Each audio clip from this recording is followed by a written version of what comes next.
Okay. Ngayon, may gagawan ulit tayo ng bagong video. Itong control circuit na ginawa ko ay power on delay. Power on delay, power supply ng ating bahay. Bago pumasok sa ating unit ay madidelay siya.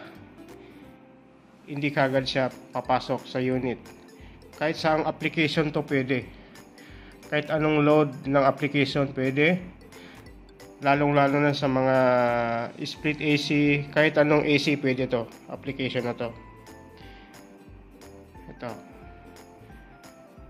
Ito para maiwasan yung pagkasira ng ating PCB.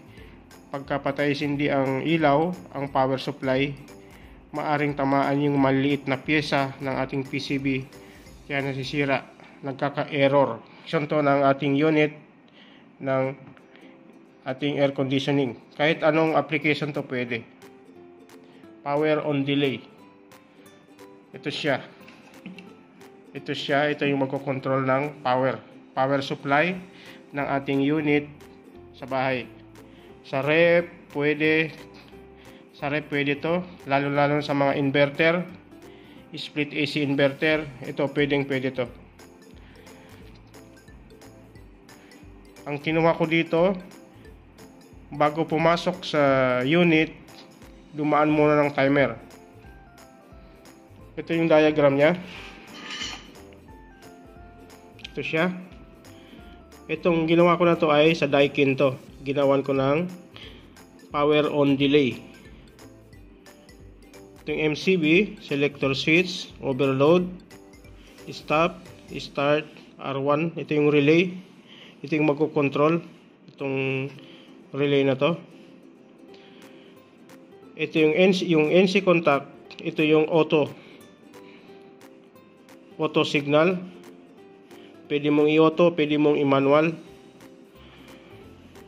Galing ng R1 pumunta ng normally open ng R1, lumabas siya ng timer. Galit ulit ng R1, pumunta siya ng normally open ng timer, lumabas siya ng KM1. Ito yung indoor natin. Ito yung indoor. Galing ng R1 ulit, R1, pumunta ng KM2, R2 o normally open, KM2. Ito yung outdoor natin. Ito yung outdoor. Tapos yung yung 95, 96. Ito yung sa trip natin. Sa trip at saka stop indication. Ito siya. Ito yung wire na to. Itong dalawang wire na to. Ito yung auto signal. Ito, naka-off position siya. Manual, auto. Okay. Ngayon, mag-wiring na tayo. Ito yung mga gagamitin natin. Isang selector switch, isang push button normally close, push button normally open. Nawala kasi yung case nito. Wala na. Kaya yung na lang siya. Mismong push button na lang. Saka isang circuit breaker, isang contactor, timer, relay, saka contactor ulit. Itong contactor na to, ito yung sa indoor natin. Ito yung PCB indoor, ito yung thermostat. Itong unit na to ay para sa Daikin. Daikin ito. Para sa Daikin siya. Kaya gagawa natin ng power on delay. Okay? Kaya kung mayroon kayo ng ganito, isang timer sa isang relay, pwede na siya. Pwede nyo lang kontrolin ang power supply ng inyong AC or ref. TV, pwede, ganoon. Pwede sa TV, kahit anong load, kahit anong application, pwede to. Power on delay. Bago pumasok ang power supply sa inyong unit or ref, dadaan muna dito sa timer. iseset nyo lang siya, depende kung ilan ang gusto nyo. Pwedeng 30 seconds, pwedeng 1 minute, pwedeng 2 minutes, pwedeng 3 minutes, pwedeng 5 minutes, pwede siyang iset ng 5 minutes delay bago pumasok sa unit. Kaya itong application na to ay maganda sa mga inverter, ref, AC, split AC, kahit anong unit pwede to. Sa TV pwede, kasi minsan pag patay sindi ng kuryente, minsan may pumuputok sa likod ng TV. Itong application na to ay pwede. Okay, ngayon mag-wiring tayo. Kung mapapansin nyo, lahat ng line 2 nakakonect na. Para mabilis tayo. Lahat ng line 2 ay nakakonect na. Ito. PCB, line 2 or neutral. Line 2 o neutral ay nakakonect na siya. Itong magko-control itong dalawa na to ng power delay, itong dalawang to, ito yung magko-control. Tapos yung line 2 nito, mayroon na rin. Tapos yung load side niya, mayroon na rin. Linagay ko na rin para mabilis tayo. Okay. Yan siya, yung line 2 niya, nakakonect na. Tapos ito nga pala, itong normally closed na to, normally closed, normally open, ito yung auto signal natin. Pwede mong i-manual, pwedeng i-local, local mode, auto mode pwede. Okay. Okay, paanda rin natin mamaya kung paano yung local mode saka auto mode. Okay, mag-wiring na tayo. Ito. Okay, ito yung diagram niya. Ito yung susundan natin. To. Ito yung susundan natin. Ito yung Daikin with time on delay. Daikin unit. Lalagyan natin ng time on delay. Okay. Ang unang susundan natin ay galing ng MCB pumunta ng selector switch. Okay.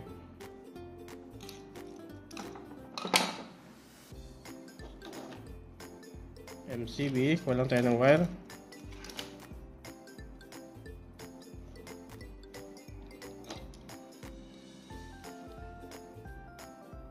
Okay, MCB, galing ng MCB pumunta ng selector switch.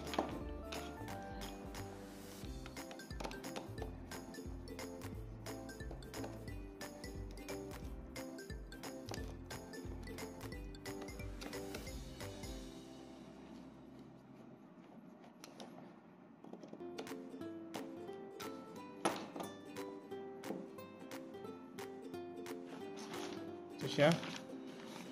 Galing ng MCB, pumunta ng selector switch, tapos pumunta ng overload 96. Overload protector 96. Patay ng wire.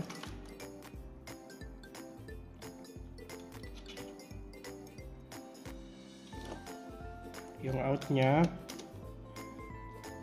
ng selector switch.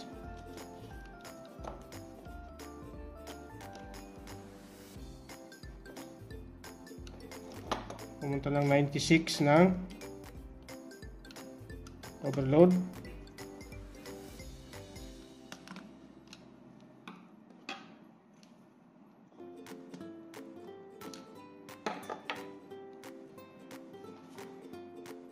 Okay, pagpunta ng 96, lumabas siya ng 95.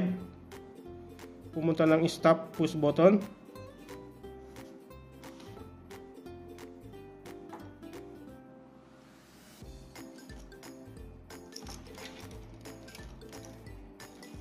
Tayo ng wire.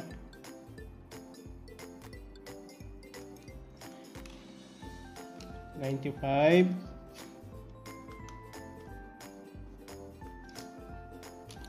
Salitan natin, mahaba. Ito.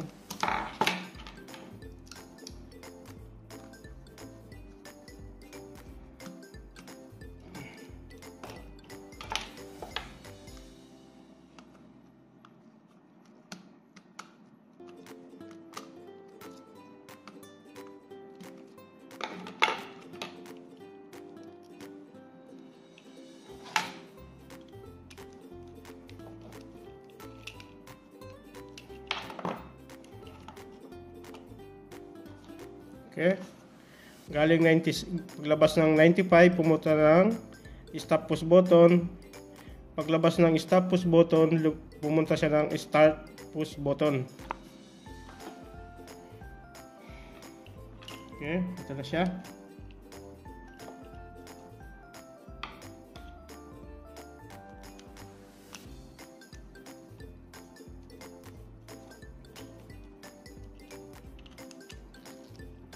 Ito yung start natin. Okay. Sa start, paglabas ng start ng push button, lumabas siya ng start push button, dumiretso siya ng A1 ng R1.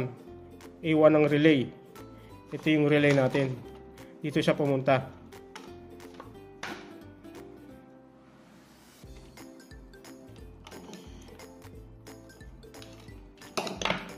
Siksik na lang natin. Siksik na lang natin. Okay. Pumunta ng A1 ng relay. Ito yung A1 natin.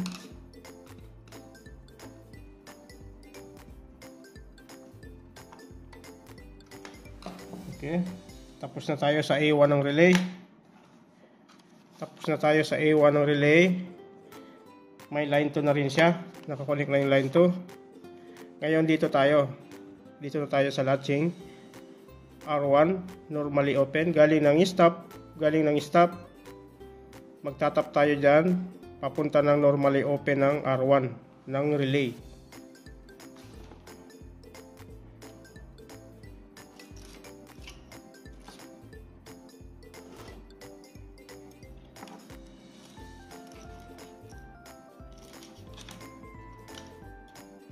Tayo ng wire.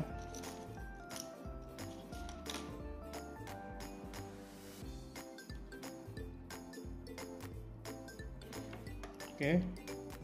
Ang sabi dito, galing ng stop, magtatap ng isang wire papunta ng normally open ng R1.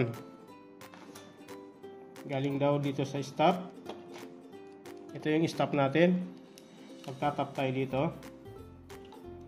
Natanggal.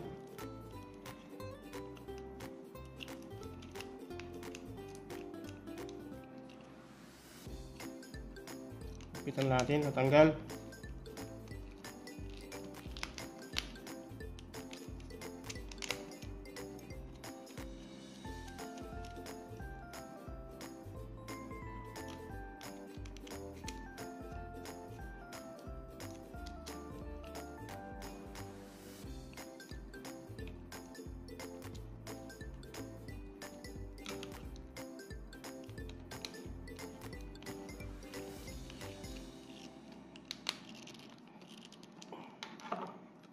Okay.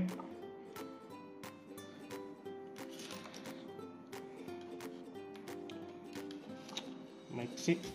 Abaan na lang natin. Palitan natin yung wire. Palitan natin.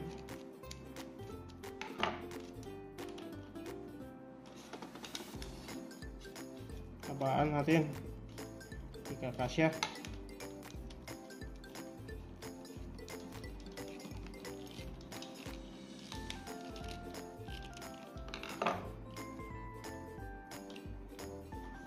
Okay, ang sabi dito, galing sa stop, pumunta ng normally open ng R1 relay. Ito yung relay natin, yung taas ang normally open. Dito natin i-connect sa normally open.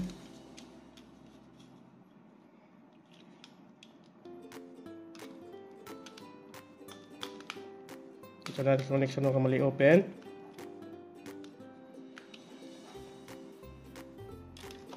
Okay. Paglabas daw ng normally open, bumalik ulit siya ng A1. Bumalik siya ulit ng A1 ng R1.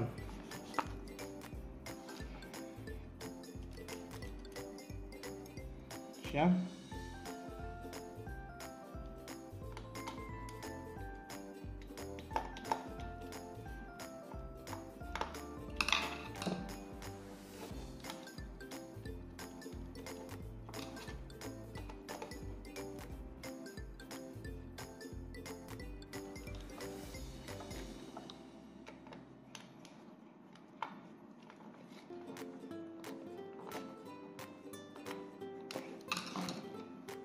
Okay na, tapos na tayo.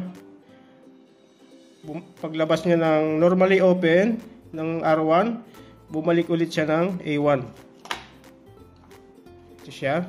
Ang sabi dito, galing sa stop push button, pumunta siya ng normally open ng R1. Ito siya, normally open. Tapos bumalik ulit ng A1 ng R1. Ito siya. Okay. Tapos na tayo doon. Okay. Tapos galing ng R1 pumunta ng normally open ng timer ng normally open ng R1, galing ng normally open ng R1 pumunta ng timer. Ito na siya. Normally open ng R1. Meron pa kasi dito. Ito normally open, ito normally open. Dalawang normally open. Kaya meron ulit siyang normally open ng R1 dito. Lalagay natin to sa normally open ulit.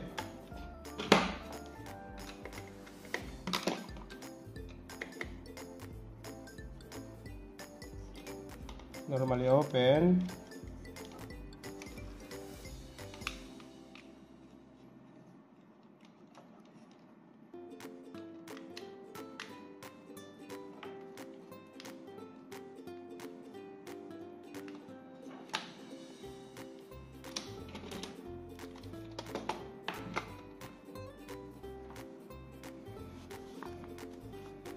Paglabas daw ng normally open ng R1, pumunta na siya ng A1 ng yung timer. Itong timer na to, A1, A2, timer to. Paglabas daw dito, paglabas daw ng R1 ng normally open, tumagos siya ng A1 ng timer. Ito yung timer.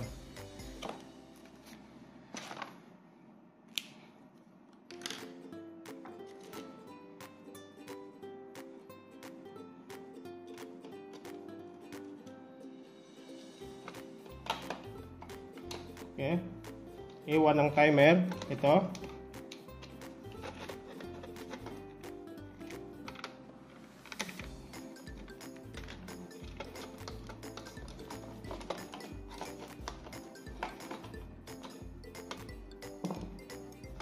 Balik natin dito.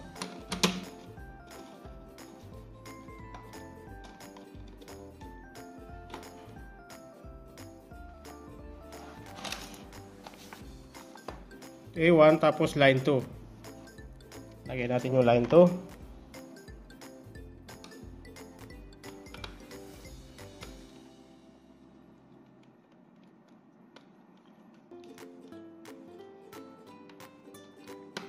Line 2 ng timer. Okay.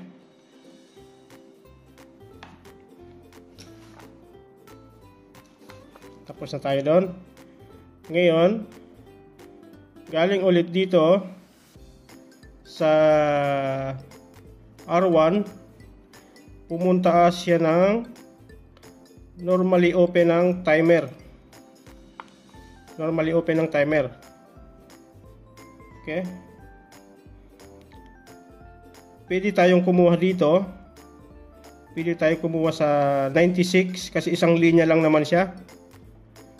Itong linya na to ay pwede tayong kumuha dito. Pwede tayong kumuha dito.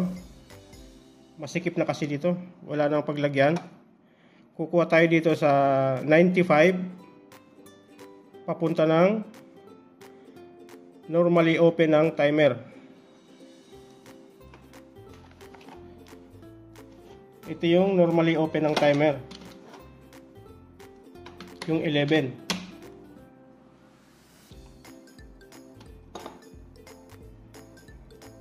Okay. Magtatap tayo dito sa 95.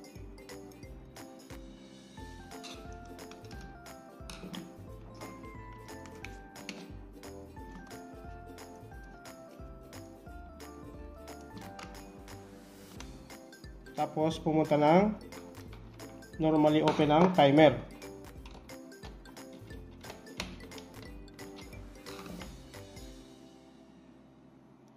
Ito siya. Ito na siya. Normally open ang timer.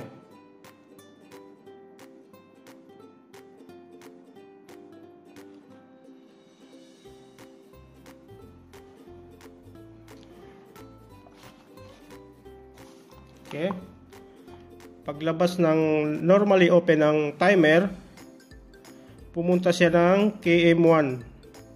Ito yung indoor natin. Ito na yung indoor natin. Ito na yun. KM1 natin. Ito. Ito na. Paglabas daw ng timer, pumunta siya ng KM1.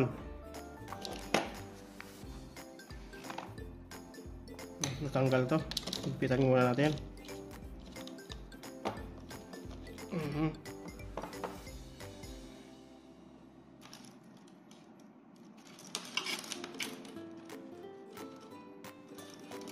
Tayo ng wire.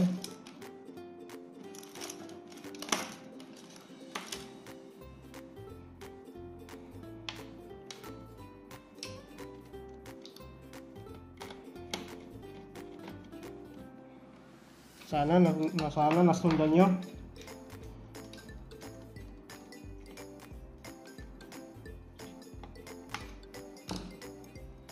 Okay, ito na siya. Paglabas ng timer, pumunta siya ng KM1 na holding coil. A1 ng M1. KM1.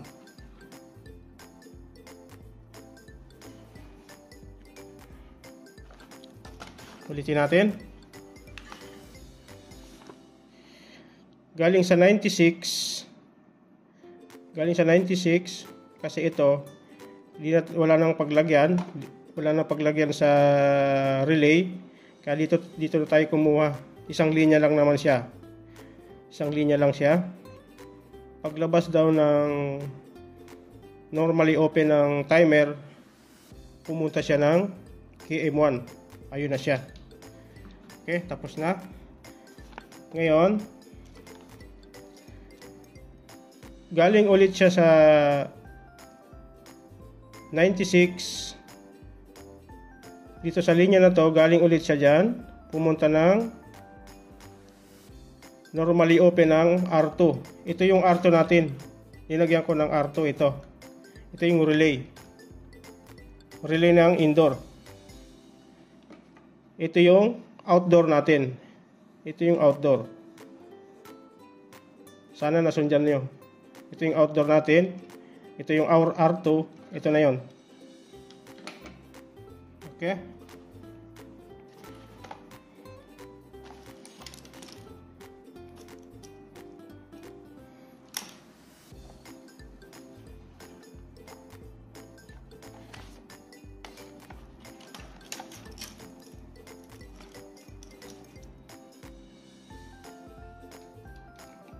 Ito yung compressor. Tapos pumunta ng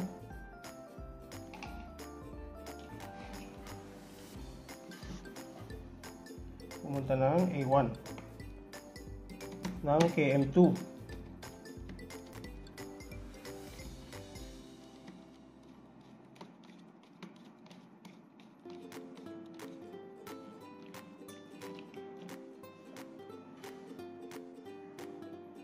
Okay.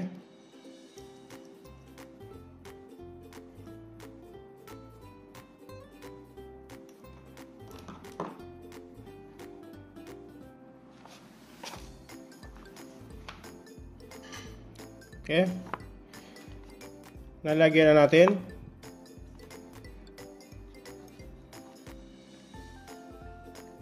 Galing ulit siya dito. Pumunta ng R2 ng KM2 outdoor. Ito na siya. Pumunta ng normally open. Tapos tumagos siya dito sa A1 ng KM2. Ito na siya. Ito yung KM2 natin. Ito na siya. Holding coil. Yung A1 nya.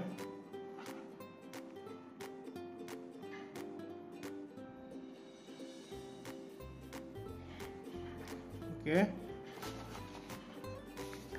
Ngayon, para mabuo yung supply nung R2, para mabuo yung supply ng R2, magtatap ulit tayo sa 96. Sa 96 papunta ng R2.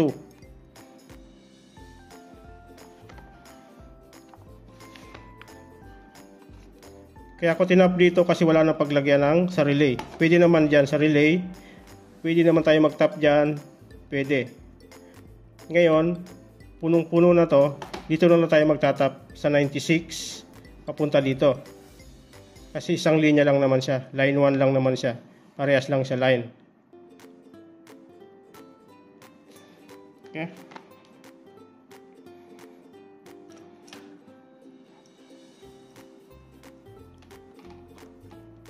Susok na lang natin. Tapos lagay tayo sa 96. O kaya dito na lang. Isa lang naman siya. Okay.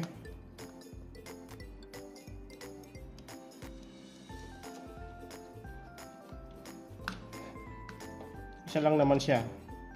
Isang linya lang to.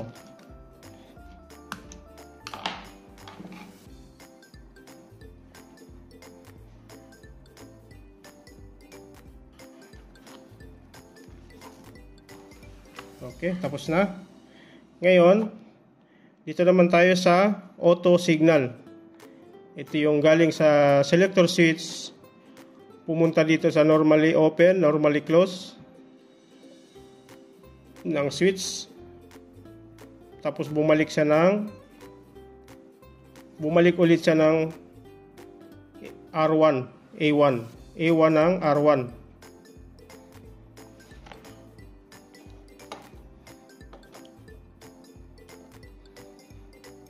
Okay, mag-tap tayo dito.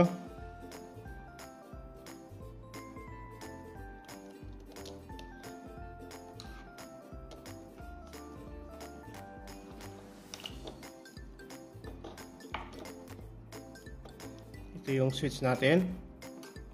Ito yung normally closed, normally open na switch natin para sa auto signal.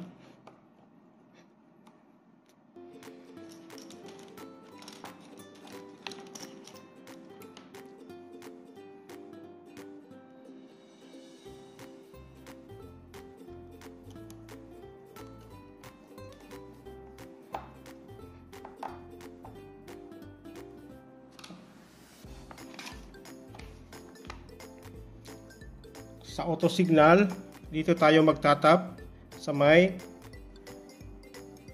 auto signal natin ay dito tayo magtatap sa may start push button sa out. Sa out ng start push button.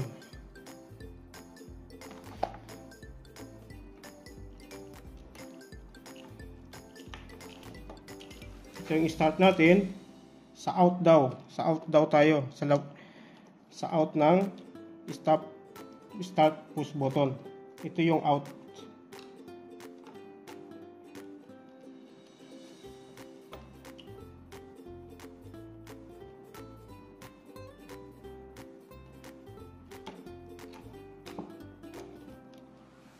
Okay.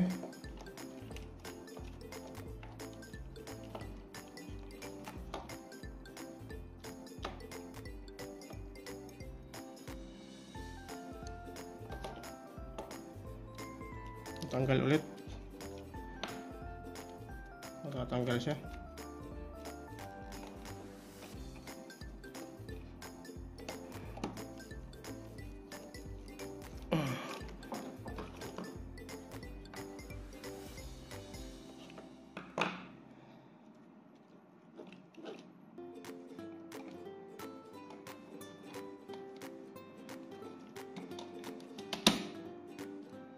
Okay. Ngayon, tapos na tayo. Okay, ulitin natin. Yung sa indoor natin, galing daw sa stop. Galing sa stop, pumunta ng normally open ng timer. Ito siya, normally open ng timer. Tapos pumunta siya ng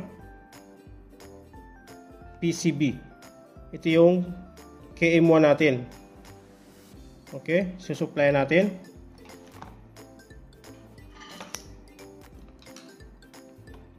Ito yung KM1. Normally open ng timer. Pumunta ng PCB. Papunta ng KM1. Okay.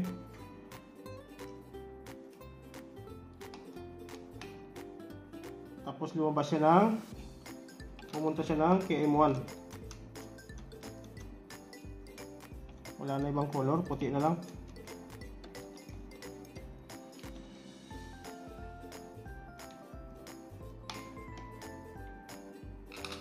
Okay. Ngayon, susupply na lang natin yon. Susupply natin ng load. Magtatap tayo dito ng isa sa line 1.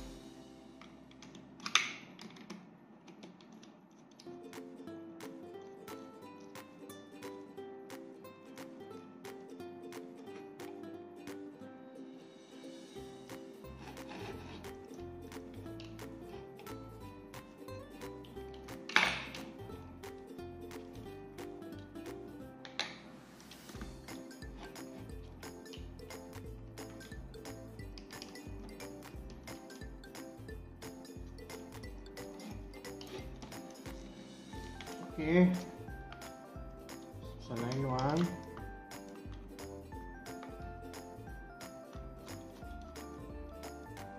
Para umandar yung load natin. Okay. Line 1, line 2. Para umandar yung load natin. Ito yung indoor side. Ito yung outdoor side.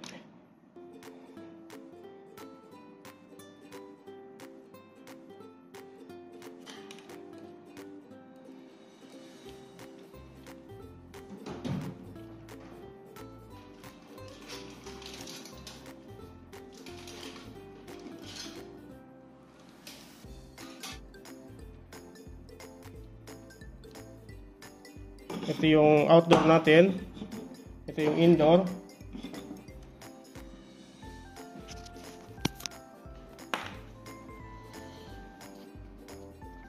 Okay. Ito siya.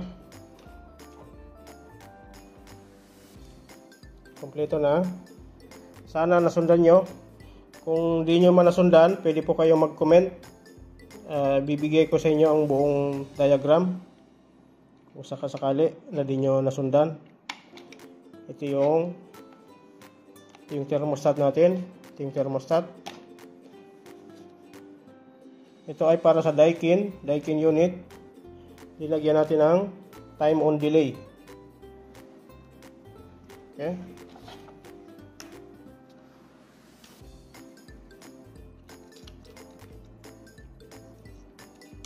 Yan natin. Okay. Ngayon, paandarin na natin. Ito yung sa indoor. Indoor and outdoor ang indicator niya. Itong dalawang blue. Yan ang indicator niya.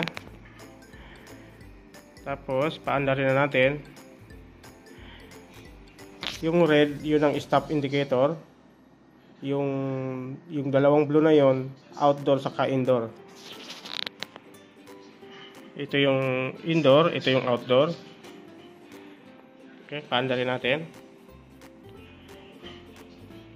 Okay. Now, stop indicator. Naka-stop siya.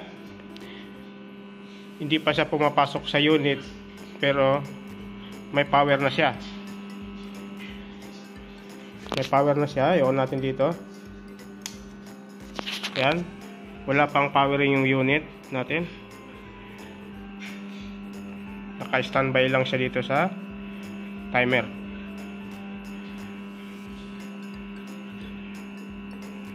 Babaan natin ang set point ng timer.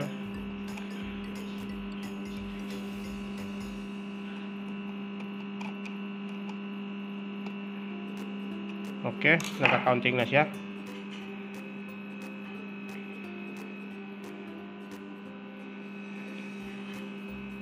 Time on delay.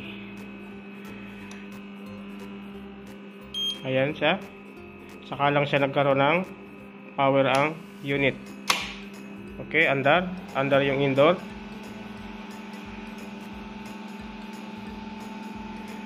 Hintayin natin umandar yung outdoor.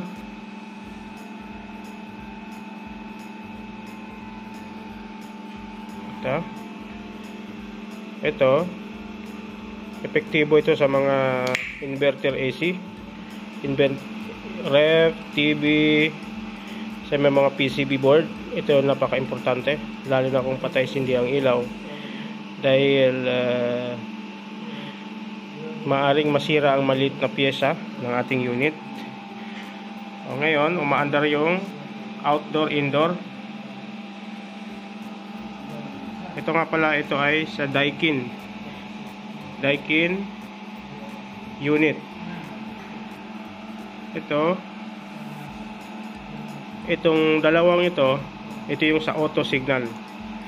Pwede natin ilalagay natin dito. Lalagay natin dito sa number 2. Lalagay natin sa number 2 sa auto signal. Off muna natin. Off. Yan, naka-off siya. Ngayon, ilalagay natin dito sa auto. Ayan. Standby na ulit siya. Yan yung auto.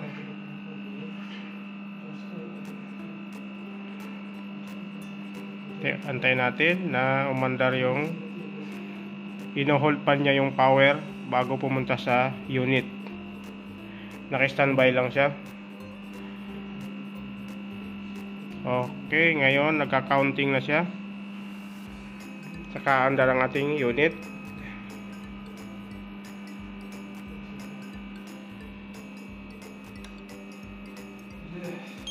Okay, may power na.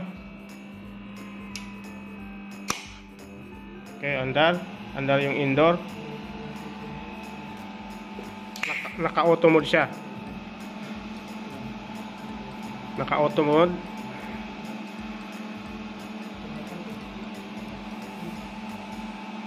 Pag namatay yung ilaw, pag namatay yung power supply, halimbawa nag-power interruption, i-off natin. Naka-off siya. On ulit natin. Naka-standby lang siya ang timer niya. Hindi papasok agad sa unit ang power supply. Kaya protektado niya ang ating PCB, lalo na sa mga inverter AC, ref, kahit sa application pwede to. Pwede sa TV, pwede. Time on delay. Ayan siya, naka-counting siya, pero naka-auto mode siya. Hindi natin kailangan i-on dito. Okay, saka lang siya andar. Okay, andar. Itong side na to, ito yung sa indoor. Ito yung sa indoor natin. Ito yung sa outdoor.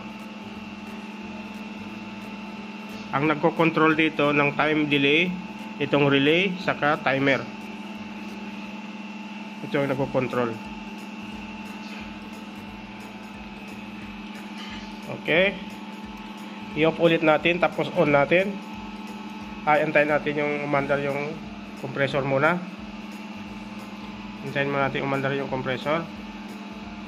Ngayon indoor ang gumagana. Pag outdoor gumagana, dalawang blue ang umiilaw ng indicator. Antayin natin, babaan kaya natin to. 16. Okay, umandar na. Umandar na siya. Itong PCB nito ay para sa Daikin AC. Off ulit natin. Naka-auto mode lang siya. Naka-auto mode. Ayan, naka-auto mode siya. Off natin. Tapos on ulit natin. Hindi papasok agad ang power supply sa ating indoor board or outdoor board. Protektado nito ang outdoor saka indoor. Bago pumasok ang supply, dadaan muna siya ng timer. I-hold niya muna ang power supply bago niya ibato sa unit. Okay, nagka-counting na siya. Wala pang power yung ating PCB board. Okay, nagkakaroon na siya. Okay, meron na. Tsaka under yung indoor.